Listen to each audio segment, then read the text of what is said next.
morning guys. Ang hangin. Pasok na tayo sa work.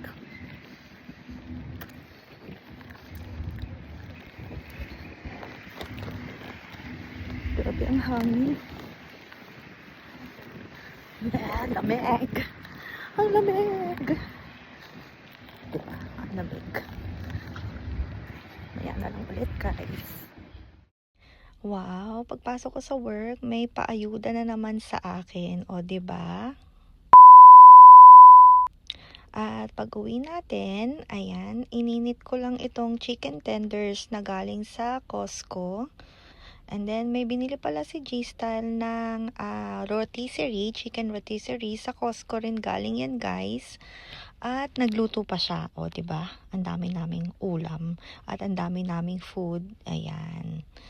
So, pag naluto yan, kakain na tayo guys. So, tara, kain na tayo.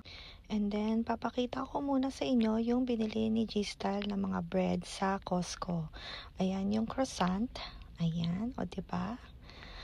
And then, may binili din siyang itong may chocolate na filling. Hindi ko alam kung anong tawag dito guys. Ayan, pero masarap siya. Iinit nyo lang siya ng konti. Ayan, and then kain na tayo. Unahin natin tong chicken rotisserie ng Costco. Masarap siya guys, sobrang masarap.